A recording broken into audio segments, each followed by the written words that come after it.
Niggas been counting me out. I'm counting my bullets. I'm loading my clips. I'm writing down. Alright, what's going on with it, YouTube? So today we're gonna have a car review. We're gonna be reviewing my car. Yeah, it's my own personal car, so more to come. It's gonna be different cars. It doesn't really matter, but that's just for time to come. I do have a 2008 Grand Prix, Pontiac Grand Prix,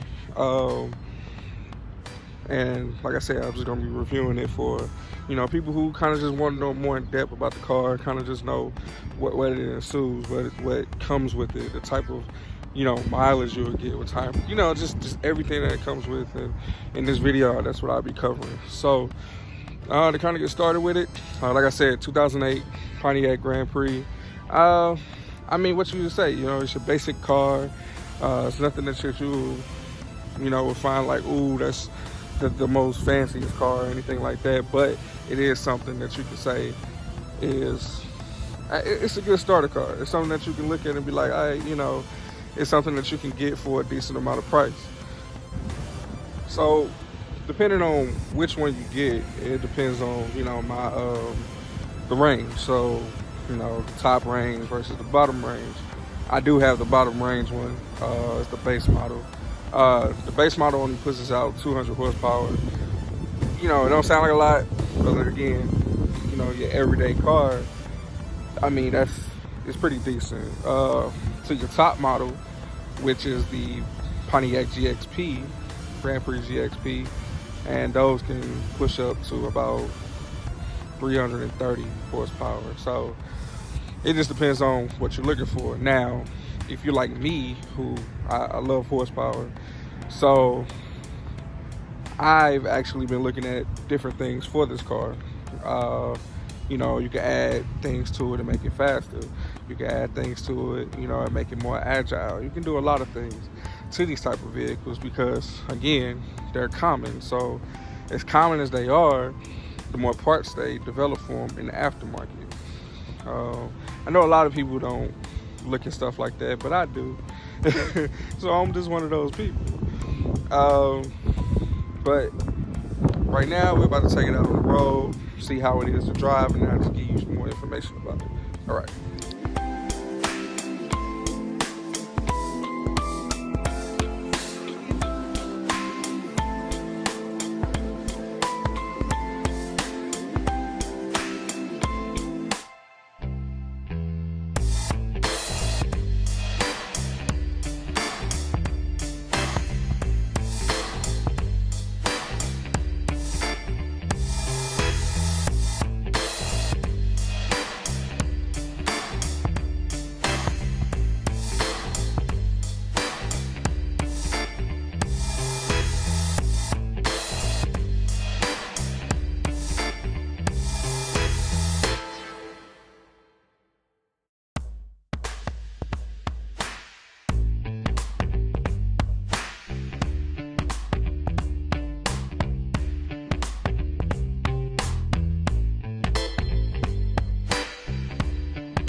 Alright, so right here you got your simple dashboard for the Pontiac.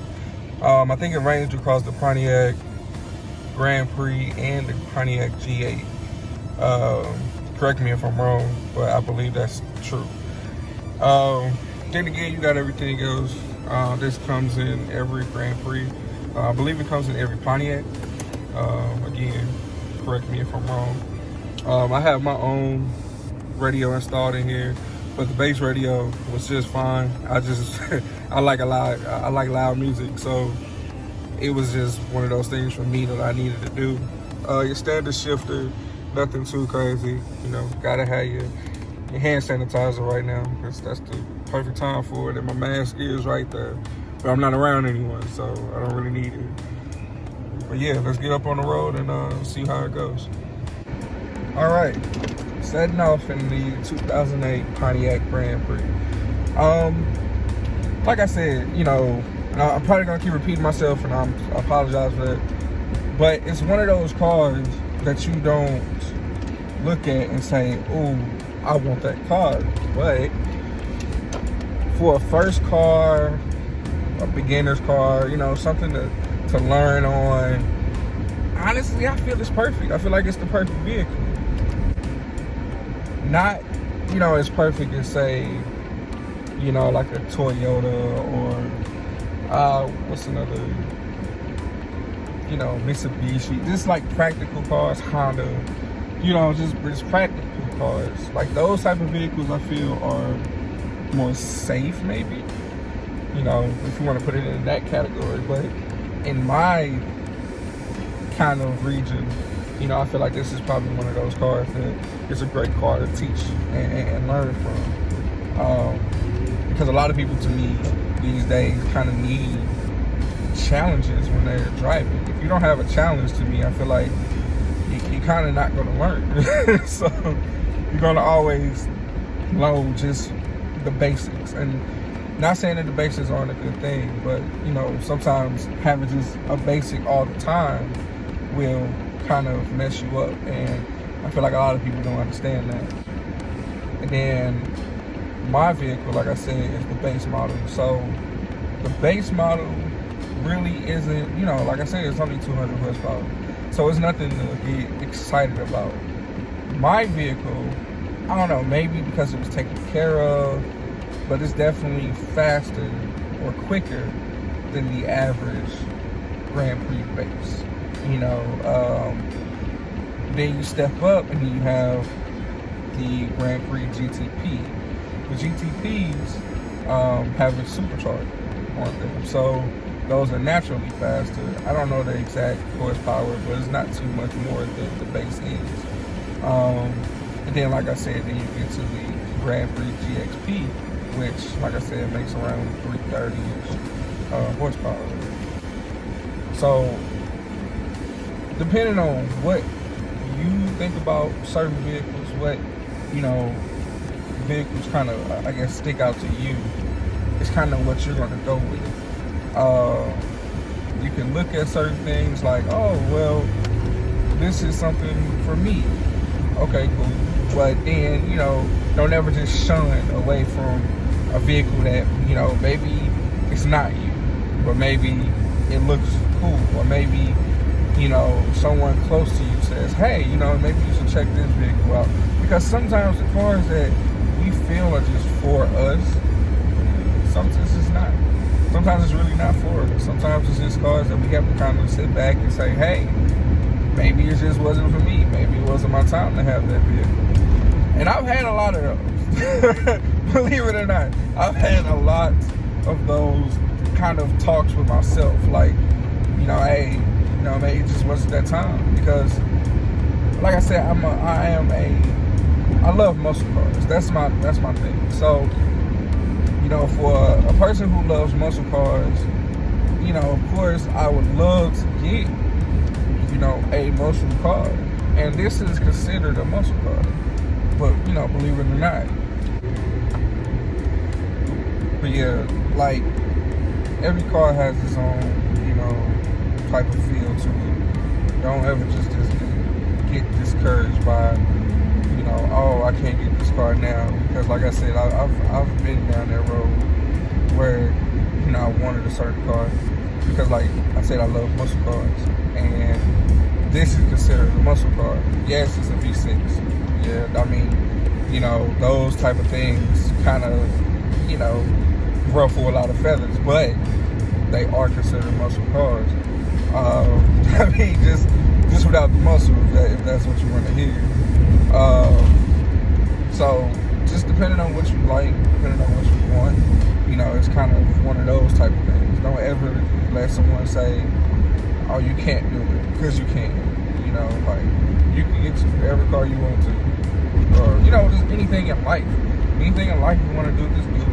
You know, don't sit around and, you know, let someone else make the excuse for you. Do what you want to do, and make sure it's something that you're passionate about. If you're not passionate about it, well, you're just not gonna, you know, you're not gonna excel at it.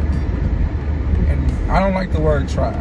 You know, like don't try to do something. You know, do it. Don't try to say, "Oh no, I try." No, excel. Accept what you want to do. I mean, don't get me wrong. Like I said, my Grand Prix was a bit quicker than, you know, the average. I guess I'm not gonna say the average person was just a Grand Prix, but if it's been kept up, if it's been, you know, maintained correctly, you shouldn't really have any type of issue out of it. I haven't had any issues out of this car so far, and I've had it for a few months now. And I've, you know, heard a lot of, and again, it kind of comes back to that whole, you know, people kind of discouraging you. Like I said, my car, and I mean, it's not bad, you know, depending on what you heard or not, but it's not bad. It's not a bad vehicle. It's not a bad ride at all. Actually, it's kind of smoother. I had a 2010 Dodge Charger, and it's way smoother than that vehicle. Like way smoother. And then after that, I had a 2005 Ford 500. That was really iffy. I had a lot of issues. But I mean, honestly, I feel like I never gave that car a chance. But then, you know, I ended up getting this vehicle, and I honestly love it. I mean, you know, it's just the right amount of power to get up to speed. It's just right. You know, it's kind of the balance that I need at this moment in my life, I guess. And I kind of feel like that in its own right is, you know, kind of the lesson for it. You know, having your balance, having something that you can say is fine, it's good for now, but don't let it be your ceiling. Don't let it be something that you sit there and say, "Oh, well, that's it. I'm done." Like, no, this is the end. You know, you're only just beginning, and keep that in mind.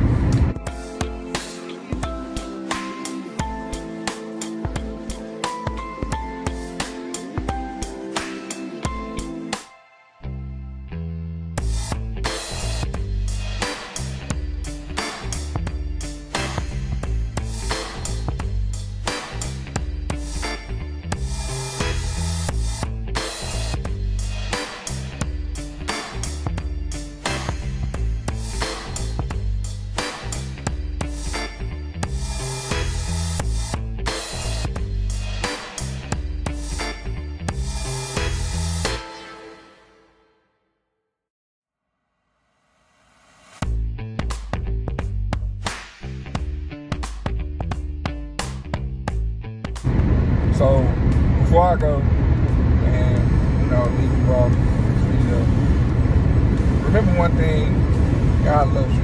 No matter what you do, like I said, God loves you. He's gonna always love you. And trust me, that's why I always put in my bios, you know, God always first, because He is. He's going to be first, regardless in my life. I don't care who says what. You know, like, as long as you keep your mind focused and you keep, you know, you keep Him within you, you'll be fine. You know, stay prayed up. Don't, you know, be deterred by people in their ways. You know what I'm saying? Do things for you. Do things that you want to do because you want to do them, you know.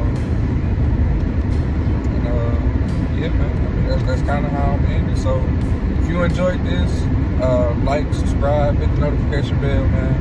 And I'll see y'all in the next one. Alright, bye. I'm making a list, I'm checking it twice and I'm getting them hit. The real ones been dying, the fake ones is lit. The game is off balance, I'm back on my